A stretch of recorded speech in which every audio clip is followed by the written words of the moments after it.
August the 11th, 1970, at 11:59 p.m., we heard those beautiful words, "Well, it's a girl." And we were both just so thrilled, and she was so beautiful.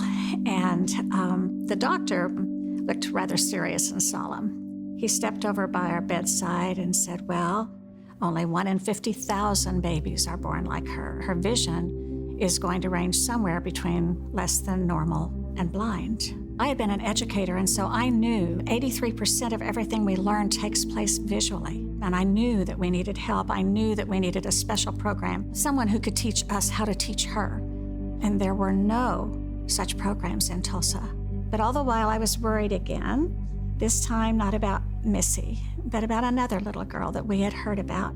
We became very close friends with this other family, Pat and Cheryl Poole, and their precious little girl, Charmin. And it wasn't long before we were making the trips to Oklahoma City together. Charmin needed much more than what they could offer on a once-a-month basis, which is what we had been doing. And they said, "Are you sure Tulsa has nothing?" And we said, "We're sure." We began to do some research, and we set up appointments with doctors and administrators and directors and anybody that we felt like might possibly be able to help us. The answer was always the same. "We're sorry, we can't help you. If you want this school, you're just gonna have to build it." I was so irritated when all of a sudden it dawned on me that Cheryl hadn't said a word. In fact, she was sitting there with the most angelic-looking expression on her face. And then it hit me. I said, "Cheryl, we wouldn't even know where to begin to start a school like that." And she smiled and she said 3 words I'll never forget. "But God does." The Little Lighthouse Development Center for Children with Special Needs is moving into a big new learning facility. 40 years ago, it was only a 5-room building. The Little Lighthouse is a tuition-free program offering schooling to children with special needs from birth to 6 years old. The Little Lighthouse currently helps about 100 families in the Tulsa area. Walking into Little Lighthouse is like walking into one of the happiest places in Tulsa. I mean, every day we get to come in and just help these kids be kids. It is called the Little Lighthouse. It provides a wide range of in-depth therapeutic services for preschool children with disabilities.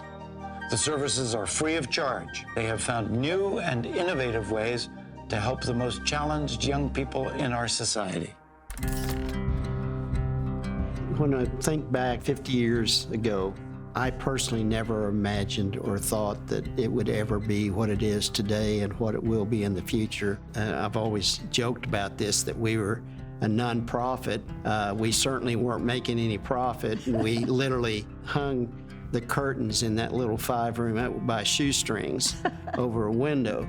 Those children who are non-mobile that needed wheelchairs, they would have to be carried up 3 flight stairs. Because the church allowed us to have that rent-free. Yes, it was rent-free, and it was perfect. As we've grown and developed and evolved into this, there has been a foundation laid that will continue no matter how big this ministry gets. And that will ensure, and has ensured, that there is stability in the ministry, regardless of where we're at that time. I hope that this is one thing that will come out of the 50-year anniversary celebration and stuff, is just a remembrance of how far God took us. But it's that same faith that we just built upon until what you have now. And this isn't the end of the story.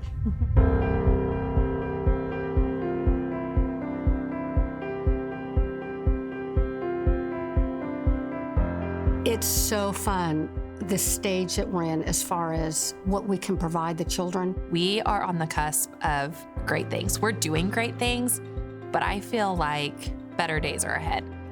I think there is no limit to what the Little Lighthouse is going to do. I think it's so exciting. I love hearing about our influence around the world. When I think about the next 50 years, I get really excited that eventually there's going to be a Little Lighthouse in every major city, maybe even in every state. I would love to see that happen. We also are very privileged now to be able to go and take what we've learned here and break down some cultural barriers towards people and children with disabilities. Through the pandemic, that we were able to really make some big strides with technology and how to connect virtually I would love to see those connections grow. Right now we're serving about 116 every day, but if we could serve 200 or 300, have a building that had a capacity of 300 students, that would just be amazing to be able to have that kind of impact in this community. In the next 50 years, the Little Lighthouse could be a name that everybody recognizes, at least in Oklahoma. I can see more affiliates around the country, but I also see Little Lighthouse as a global impact as they look to us for ways to work with kids with special needs. Yes, their children may be different. They may have more difficult paths, but there is so much more for them. I see our light shining and just continue spreading our wings throughout the world, and I just know that that's going to continue to grow and grow. To know that today we have been to 13 different countries, 16 different nations have sent international interns here to study with us. And as a result of our influence and training, 10 schools around the world in 10 different nations have been established. My heart of hearts is that we would be able to change the paradigm on a worldwide scale. And I believe that that is possible by God's power at work. Through His obedient people, I believe that will happen.